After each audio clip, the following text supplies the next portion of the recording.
Berta from Cartelera, Spain. Hello, nice to meet you. Given that this is the fourth installment, what was your main concern from a creative point of view? I mean, at least from the people I've talked to, other directors that have done sequels or trilogies or anything like that, you know, most of the concern goes into how do you do bigger, better, stronger, faster kind of thing. I don't know, Keanu and I have never really thought that way about the John Wicks. We've just thought about how we can do a better job or how do we expand the story.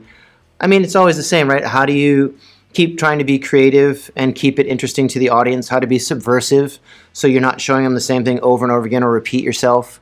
I mean, some things we do, we couldn't help himself. I wish I was a smarter, better director, but you know, we do what we can.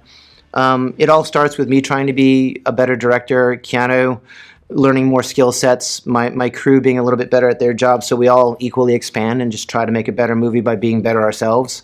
You know, hopefully me and my creative team do a little, we learn after each movie about how to become a better writer or a better editor or a better director and just try to work that way. And I think that's the way we've always kind of approached it, is just how do we get better, and hopefully that'll make the movie better.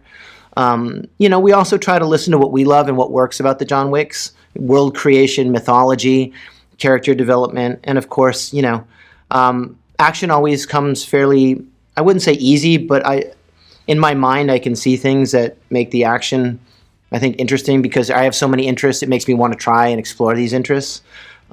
It's always tricky to try and get the story to match up with that, and that's, you know, things I think every director tries to struggle with, but at least that's our approach to it. This world keeps growing and growing. How is it going with the Continental? It's premiering this year? I think so. Again, I'm just an executive producer on that. That's been its own thing. I just kind of feel like I stay true to the John Wick thread line and storyline that I do. And when they come to me, I'm very flattered that they want to do satellite projects to it.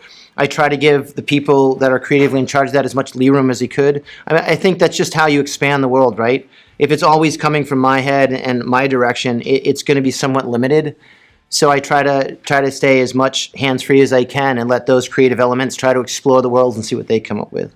I just think that's a more creative approach to them. Is John Wick 5 still on the way? No. I know there's rumors and talks about that. And look, I'm working for a studio that is very cool. It's about keeping our creativity going and trying to support us whenever possible. And I'm sure that, you know, let's pray that John Wick 4 does good and the audience would like to see another one. I'm sure, you know, the people behind that would be very interested in proceeding with the franchise. I just, you know, the way my head works, I just try to do one thing at a time and try to make it the best I can and go. I think Keanu and I love the world, love the character, and you couldn't be more flattered or, you know, yeah, we're just a little still surprised and shell-shocked that people still want to see more. So that's very flattering to us. So, you know, we're still trying to get our heads around just making 4 the best we can, and, you know, we'll see from there. Thank you so much. Sure. Quiero que encuentres tu paz, pero una buena muerte solo se alcanza tras una buena vida.